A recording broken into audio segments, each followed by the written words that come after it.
Bonjour à tous et à toutes, plutôt bonsoir, car la nuit va bientôt tomber.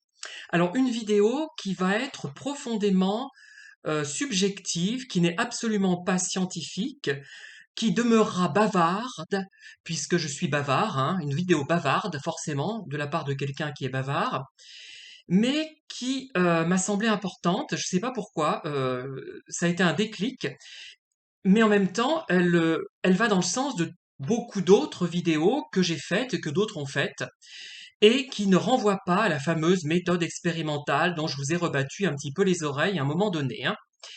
Alors là, parfois, il faut se fier à son instinct et à son intuition. L'instinct, donc, c'est quelque chose qui, à mon avis, est là dès notre naissance, hein, qui fait partie de notre espèce.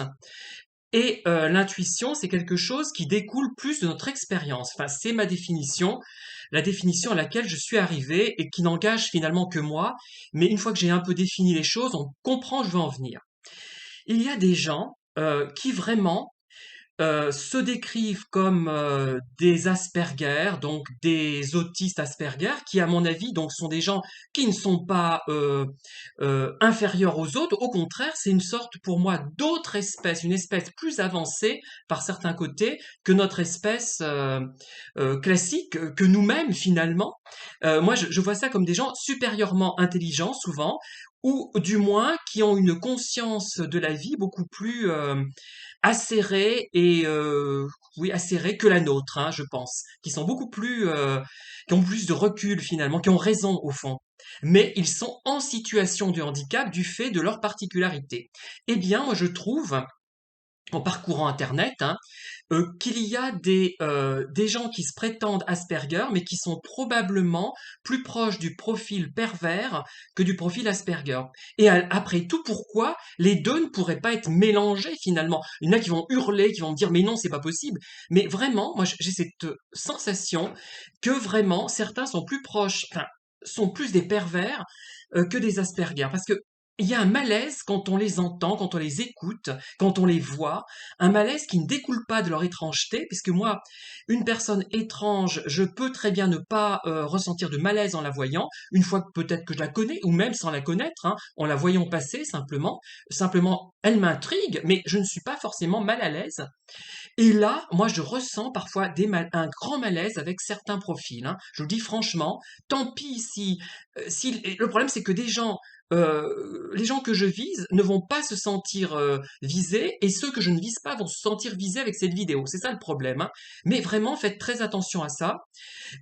Et parce que en les écoutant, on ne ressent pas de bienveillance de leur part, et ce n'est pas du fait de leur particularité. Parce que moi, par exemple, il m'arrive de rouspéter, de ruer dans les brancards, de gueuler, en gros, d'être négatif, mais il me semble que j'atteins pas ce degré de méchanceté qu'on perçoit. Bon, la souffrance en peut engendrer cette méchanceté, bien évidemment, mais là, franchement, moi, je me pose des questions. Ce sont des gens qui, à mon avis, ne sont des pervers. Voilà, je pense. Et des pervers dissimulés sous une couverture Asperger, haut niveau ou pas d'ailleurs, hein, parce qu'ils ne sont pas tous forcément de haut niveau. Voilà ce que je voulais vous dire. Alors, évidemment, comme je le redis, ne vous sentez pas forcément visé, hein, si par moi, ça ne sera pas forcément vous que je vise. Ça se trouve, je penserai à une toute autre personne que j'ai pu voir sur Internet ou dans la vie réelle, hein. Je ne me prononce pas, peut-être les deux. Et vraiment, ça me semble important de le dire. On n'est pas assez vigilant, on n'est jamais assez vigilant. Et moi, quand je ressens un malaise, je me fie à mon instinct et à mon intuition, l'expérience que j'ai pu acquérir, surtout quand ça se répète et que je ne parviens pas à adhérer à ce que les gens disent. Alors, leurs propos, si, leurs propos me convainquent parfois, mais le ton, la connotation, le subjectif, la petite chose qu'on ne peut pas déterminer scientifiquement n'est pas là. Et moi, ça me dérange beaucoup. Et en général, voilà, j'essaie d'être objectif, enfin le plus possible. Ça n'a pas de sens de dire être objectif, mais le plus possible de me rapprocher de cette objectivité. Mais il y a des cas où vraiment, ils sont rares par contre, hein, je vous le signale, ils sont rares, où vraiment je ne suis pas convaincu. Voilà, merci de m'avoir écouté. À très bientôt pour de nouvelles vidéos.